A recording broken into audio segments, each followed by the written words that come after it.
Bom dia, senhores e senhoras. Retomando a nossa 88ª sessão virtual ordinária do dia 15 de dezembro de 2021, para retomar o processo, está em discussão, dois processos da empresa Petróleo Lubrificante do Nordeste S.A., que é recorrente, também a série de julgamento, decisão, recurso, exame necessário por parte da série de julgamento, e também um recurso ordinário pela empresa Petróleo Lubrificante do Nordeste. Antes do intervalo, nós apreciamos a preliminar suscitada pela parte de nulidade, decisão unânime afastada, decisão por unanimidade de votos, e estavam discutindo a questão da redação da perícia. A perícia, inclusive, com o doutor William Falcão já manifestando-se favorável. Retomando aqui a nossa sessão de julgamento, doutor William Falcão, com relação à realização de perícia, né, considerando que é um fato, e aí eu já passo a palavra ao doutor Sávio Mourão, considerando pedido formal da parte de perícia, mas também a possibilidade agora de não acatar ou não analisarmos o pedido de perícia e adentrarmos na questão de mérito. Doutor Sávio, com a palavra. Então, nesse momento, senhor presidente, a parte ela abdica de seu pedido para que os autos sejam enviados à perícia novamente. E a parte suplica que essa colenda Câmara possa adentrar o mérito para avaliar os termos das perícias já realizadas. Esse é o pedido da parte. Ok, obrigado, doutor Sávio. Então, doutor William, considerando que o pedido da parte, né, que era inicialmente do retorno da perícia, retorno à perícia dos processos, para que se analisasse novos produtos ou algum outro produto que não estaria sujeito à sucção tributária, considerando que parte abdica desse direito, né, de reenvio à perícia, vamos agora analisar e decidir, votar a questão do mérito, considerando que o laudo pericial indica uma redução da base de cálculo, e também tem a questão que envolve a penalidade a ser aplicada. Doutor William, com relação à questão de mérito, que envolve laudos periciais, com a redução de base de cálculo e a aplicação da penalidade. Senhor presidente, desde o início eu já disse meu entendimento quanto ao processo. Né? Li os artigos 434, 435 e o 559, né? Da obrigatoriedade que o contribuinte tem que fazer a submissão tributária. A questão do laudo pericial, que eu estava enveredando por ele aí, foi abdicado pela parte, era no sentido de que o contribuinte está dizendo que na terceira relação elaborada pela perícia, ainda há contribuintes que são pessoas físicas, né? Que são pessoas físicas, que é não contribuinte CMS, o artigo 434. Aí então retirar esses contribuintes que estavam lá cobrando. Mas se ele abdicou, agora tem que ir pelo mérito. E o mérito, eu entendo, como eu falei, para seguir o que está no 434 e no 435 e no 559. E a penalidade a ser aplicada, doutor William? E a penalidade é o 123? Não sei, não estavam lá, Constantino. Eu acho que esse número é CDA. 123. Não sei, João, porque você está dizendo outra CDA lá embaixo. Desculpe. Só uma questão de ordem? Não, tudo bem, houve uma pequena interferência. Mantém a base de cálculo indicada pelo laudo pericial, pelos laudos periciais, né, exigências do imposto, e a penalidade, o doutor William sugere a penalidade do 103.1c. Considerando que houve um pedido de vista por parte da doutora Helena, vamos, então, colher o voto da conselheira Helena. Como a senhora vota, doutora? Senhor presidente, eu acompanho o relator. Doutora Mônica. Com o relator. Doutor Pedro Jorge. Presidente, no caso aí, seria, eu votaria pelo 123.1d, viu? A redução aí da pena. Considerando como um atraso. Como atraso, exatamente. Doutor Saulo, como vota? Sigo aí o posicionamento do doutor Pedro Jorge, presidente. Doutor Pierre. com a divergência que dá um parcial provimento maior extensão com aplicação de penalidade de 50% no termo da manifestação da douta procuradoria. Ok. A redução da base de cálculo com base no laudo pericial e a penalidade do 123(1)C ou 1D, doutor Pierre. Só porque... 1D, a primeira divergência. Que é ok, doutor Pierre. É porque o doutor Matheus, não lembro se foi pelo 1C ou 1D. Ele foi pelo questão... 50% 1D. Ok. Doutor Matheus foi pelo 1D, viu? 50%. Por isso que eu falei no termo da manifestação da douta procuradoria. E eu entrei na divergência acompanhando o doutor Matheus. Okay. Compreendi. Temos aqui um empate. Mas esse empate... Doutora Mônica não votou não, presidente. Já, sim. Votou? Votou. Eu posso votar de novo, se quiser. Mas só se eu Você tiver merece votar 100 voto vezes. duplo. Senhor presidente, só uma dúvida, rapidinho. Pois não, doutor William. Conselheiros, Pedro Jorge. E o conselheiro Saulo, eles votaram conforme o julgamento singular? Não, eles votaram com redução de base de cálculo de acordo com o laudo pericial e a penalidade aplicada 103(1)D, 50% de multa. Então, conforme o julgamento mesmo. De acordo com o julgamento do primeiro processo, do segundo... Primeiro processo, segundo é o parecer. Vamos destacar... O entendimento do doutor Matheus aí. O entendimento do doutor Matheus. Entendi. Pronto, vamos destacar o seguinte, a base de cálculo de acordo com o laudo pericial e a penalidade específica. 123(1)C, 123(1)D. E nós, eu, conselheira Helena e a conselheira Mônica, votamos conforme o lançamento. 123(1)C, né, Lu? Não, 123(1)C não é conforme o lançamento, não, doutor William. Não é a penalidade, não. O mérito. Doutor William, só para destacar, vamos esquecer um pouquinho o julgamento, até porque há uma divergência entre E, D, né, e C. A decisão é com base de cálculo, com base nos laudos periciais, ok? Meu não. Não, senhor? Não. Eu voto conforme o lançamento. Pronto, então vamos... Então tem que refazer novamente. Não tem que refazer, não. O lançamento está lá colocado, base de cálculo, refazer a votação que eu estou falando. Só uma questão de ordem, os laudos periciais que apresentados, o senhor não considerou, é isso? Não. Não considera. Ok, pronto, é isso que tem que ficar claro. O senhor considera de acordo com o auto de infração, ou seja, Exato. Imposto multa de acordo com o lançamento. Exato. Perfeito? Para os dois processos. Para os dois processos. Ok. Doutora Helena Gomes, a senhora vota destacando a base de cálculo e a penalidade. Como é que a senhora senhor presidente, eu até tinha me acostado aí ao relator, mas é porque, no meu entendimento, ele tinha ido pelo parecer, pelos valores dos laudos periciais. Então, eu vou abrir a divergência aqui. Vou me manifestar pelos valores do último laudo pericial, pelos valores constantes dos laudos periciais. Perfeito. Então, e a penalidade? Parecer, né? E a penalidade? Parecer, né? 123(1)C. Ok. Doutora Mônica. Com o relator.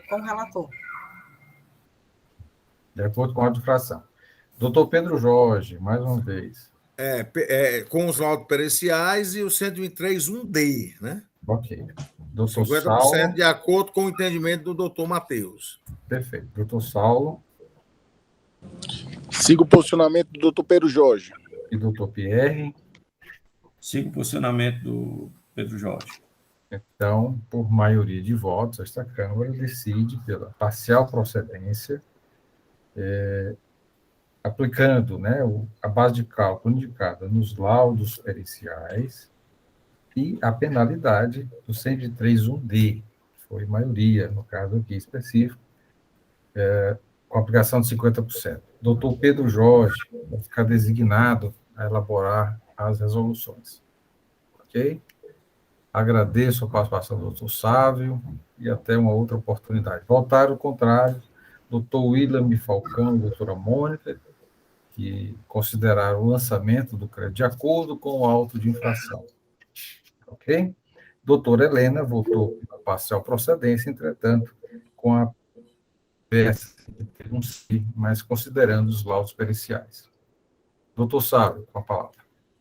Só uma dúvida, e os valores do julgamento de hoje, eles vão estar refletidos no sistema já a partir dessa semana? Amanhã, acredito. Acredito que amanhã, porque nós temos o quadro demonstrativo, que é mais simplificado, em que são indicados, nesse demonstrativo, a ata, a decisão desta Câmara com os valores, né, que foram decididos agora, fase de cálculo, né, de acordo com o laudo pericial e a penalidade específica. E acredito que hoje é quarta-feira, até sexta-feira o senhor terá já no sistema esses valores. Maravilha. Maravilha. Agradeço mais uma vez, né? Talvez não nos vejamos novamente nesse ano, né? Mas sim, é um prazer, viu, ter participado e ter convivido com as pessoas brilhantes que fazem parte da primeira Câmara. Tá bom? Obrigado, doutor Sábio. Tudo de bom, feliz ano novo, feliz Natal. Feliz ano novo, feliz Natal, doutor Sábio. Senhores, nós temos mais 2 processos da nossa pauta, processos da relatoria doutora Mônica Maria Castelo, em que recorrente a célula de julgamento de primeira instância, recorrido N. Claudino e Companhia Limitada. Os 2 processos, processo de número 8/2019 e o 9/2019, auto de infração 2017-23851 e o 2017-23743.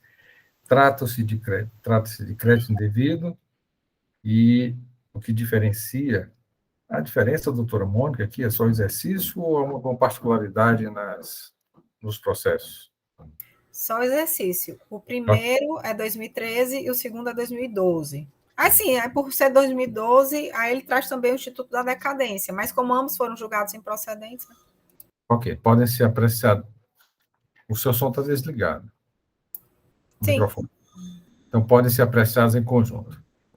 Sim, podem. Ok. Mesma matéria, mesma defesa, tudo semelhante. Ok.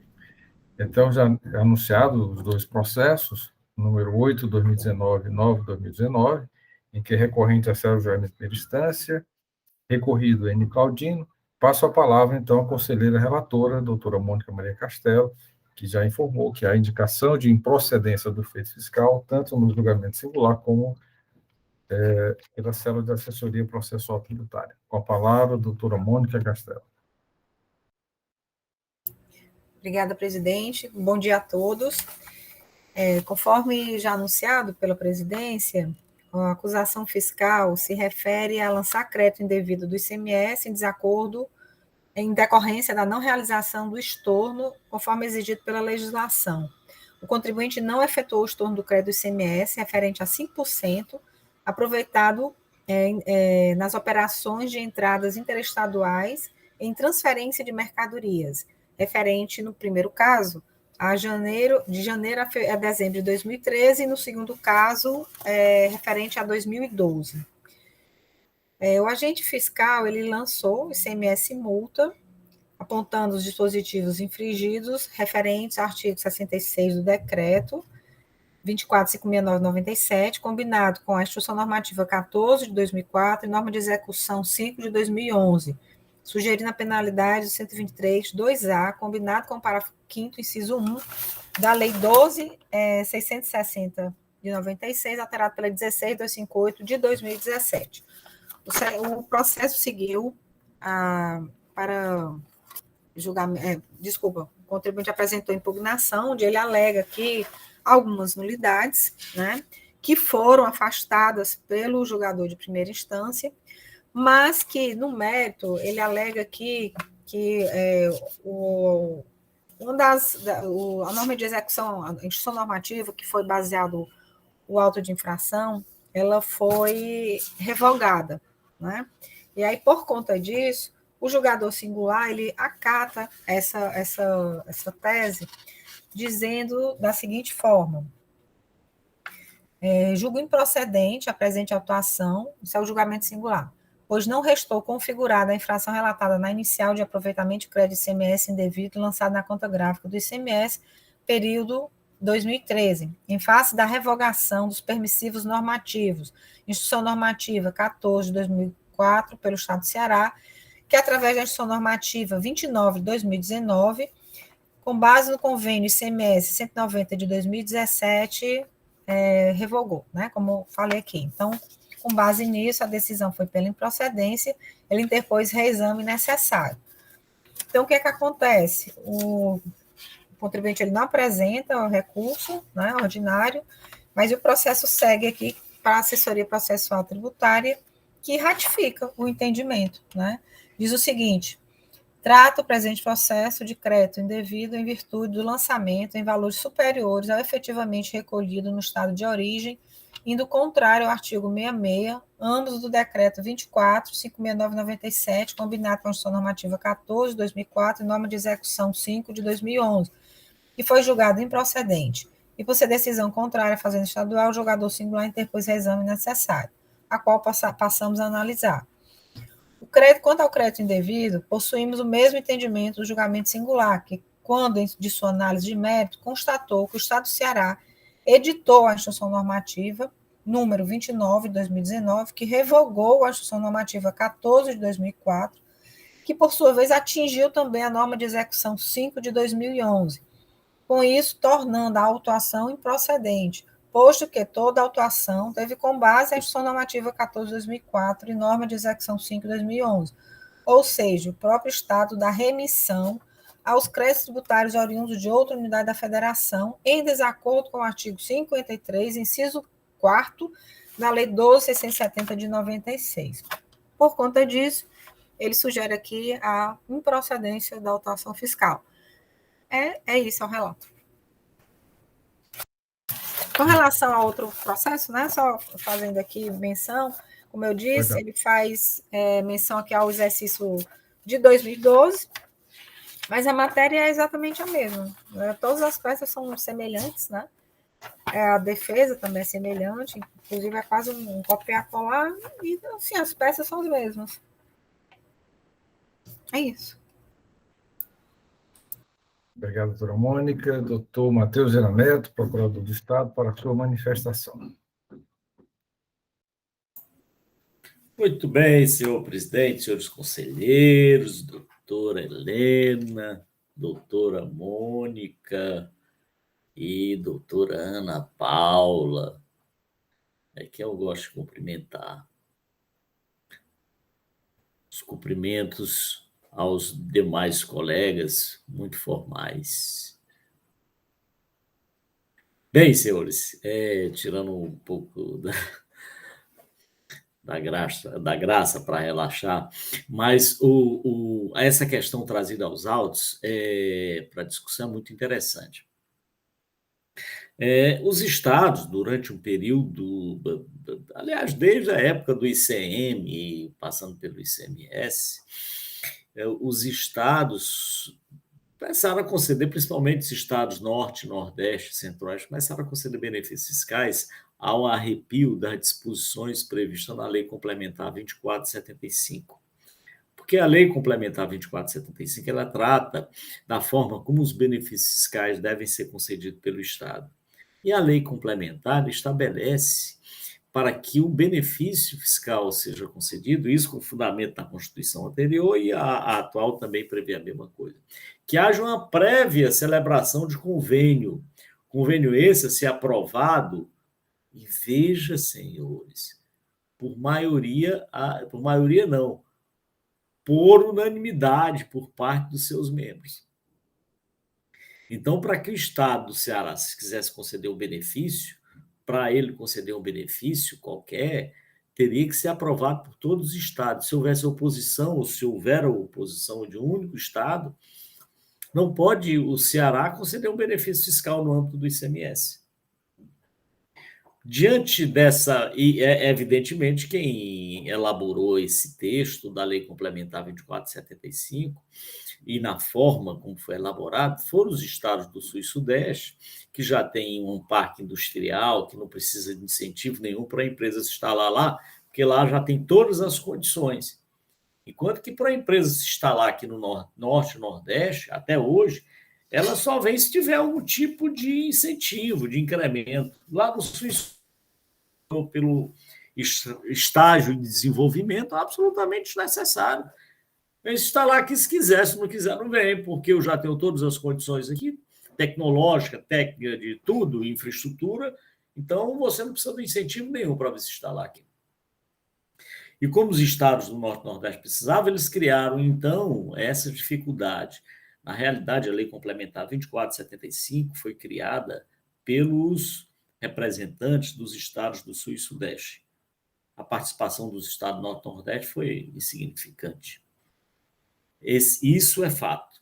Pois bem, por conta disso, os estados do Norte, Nordeste, Centro-Oeste e alguns estados do Sul também começaram, alguns outros, né, começaram a conceder benefícios ao arrepio da Lei Complementar 2475.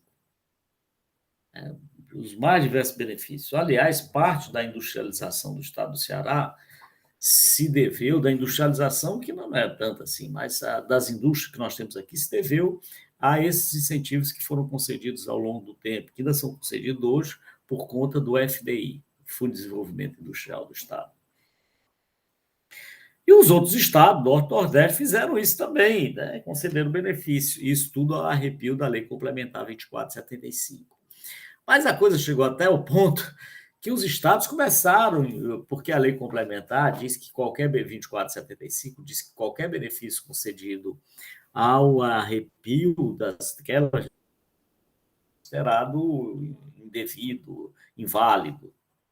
E os estados, então, com fundamento nisso, os estados que se sentiam do Norte e Nordeste na concorrência entre si, que consideravam prejudicados pelo benefício do outro, começaram, então. Então, Matheus, está falhando. Então, a estabelecer talvez se eu desligar limitações. a imagem.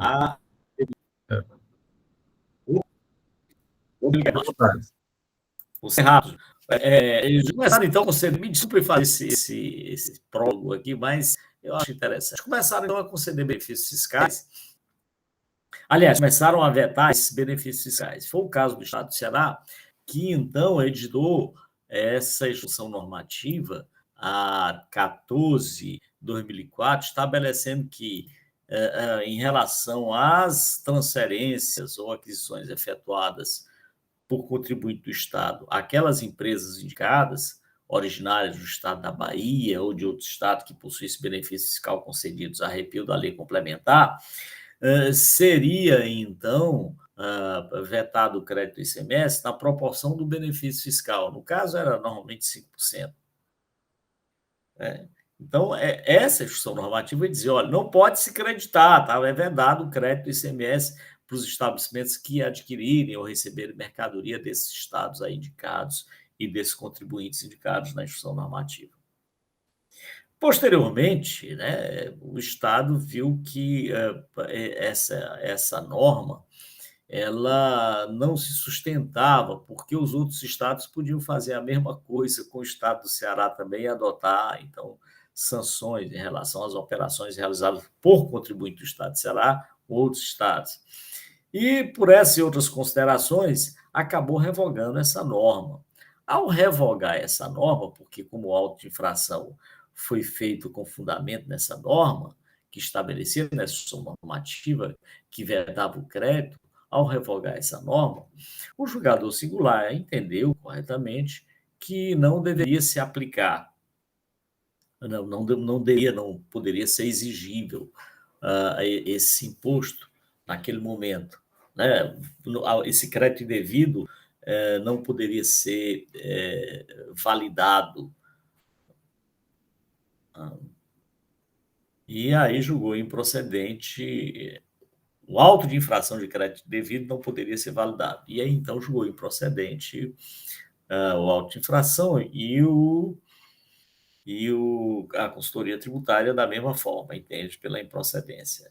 Mas a Procuradoria entende que a improcedência decorre não da revogação da instrução normativa.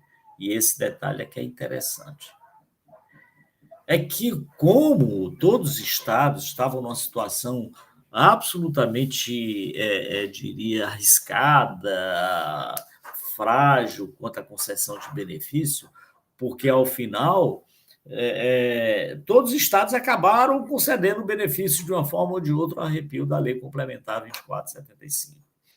E eles entraram num acordo, então, e editaram a nova Lei Complementar, a a lei complementar, agora esqueci o número, estabelecendo que aqueles créditos, aqueles benefícios fiscais que haviam sido concedidos a arrepio da lei complementar, adotado determinados procedimentos e tal, eles seriam validados. E foi o que todos os estados fizeram. Então, apresentaram o estado do Ceará, por exemplo, que estava com a fragilidade em relação ao FDI e a outros benefícios que havia concedido, apresentou uma relação junto ao CONFAS, dizendo quais os benefícios que concedia aqui. Do mesmo jeito, os outros estados, inclusive o estado originário dessas operações, que foi considerado como crédito indevido, também apresentou suas relações, dizendo, eu quero validar esse benefício. Então, aqueles benefícios que eventualmente, que originariamente seriam concedidos, seriam considerados inválidos, acabaram sendo, por norma superveniente, pela lei complementar, a que me referi, sendo convalidados. Então, ainda que hoje não tivesse sido revogado a Instrução Normativa 14, ainda que permanecesse em vigor, esses benefícios fiscais, todos que foram concedidos, foram validados. Então, um dos fundamentos básicos, me parece que talvez o maior até, para considerar como válido o crédito aproveitado pelo contribuinte nessas transferências, objeto da autuação, é que esses benefícios eles foram convalidados pela lei, na forma da lei complementar, acho que é a lei complementar, e aí estou... Doutor Matheus, me permita? É a lei complementar? 171 de 2019? Eu acho que é essa mesmo, pronto, é isso aí. Convalidou esse benefício. Então, não teria como hoje se considerar como válido esse lançamento, porque faltaria fundamento legal para tanto. Por tais razões, e aí, pela demora e pelas essas considerações iniciais, a Procuradoria entende que o caso é sim de improcedência da acusação fiscal, em ambos os processos. É isso, senhor presidente. Obrigado, doutor Matheus. Processo em discussão, senhores. Alguma discussão a ser tratada? Não tendo discussão, como vota a conselheira relatora?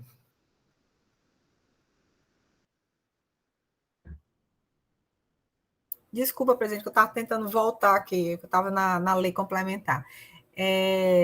Exatamente, é nesse fundamento mesmo, porque eu não concordo com os fundamentos colocados aqui pela instância singular, nem pelo parecer, né, porque assim, teria a questão da revogação de um artigo, né, uma inobservância de um artigo de lei em decorrência de uma instrução normativa, né, posterior. Mas é exatamente com esse fundamento, né, que foi colocado aqui pela Procuradoria, que houve uma lei posterior que concordou, né, validou com essa questão da transferência dos créditos, né? Ou seja, em decorrência disso é que eu entendo também pela improcedência. Mas por fundamento diverso do julgamento singular e do parecer. De acordo com a manifestação oral do doutor Matheus. Exatamente. Alguma discussão, senhores? Algum voto em sentido contrário? Então, esta Câmara, por decisão unânime, conhece do reexame, nega provimento para confirmar a improcedência do feito fiscal nos termos da manifestação oral do doutor Matheus Zeno Neto. A improcedência decorre da convalidação desses créditos, né, desses benefícios, por força, pelo que eu entendi, da Lei Complementar 171/2019. Não é isso, doutora Amanda? Eu vou ter que confirmar, doutor Marcelo, viu? Mas a Lei Complementar que convalidou esses créditos. Mas é porque essa lei complementar que veio posterior à que foi colocada pelo doutor Matheus. Perfeito. Essa decisão, obrigado pela participação de todos. Lembrando que amanhã, assuntos gerais, algum assunto a ser tratado, senhores, nesta sessão? Não, senhor presidente, apenas eu vou aproveitar a oportunidade e agradecer aqui em público o doutor Matheus também, a doutora Mônica, o conselheiro Helena, o conselheiro William.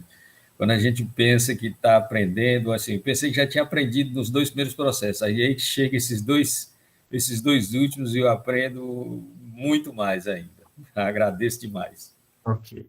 Doutores, senhores, amanhã nós teremos a 89ª sessão virtual ordinária, 16 de dezembro de 2021, e que teremos 4 processos.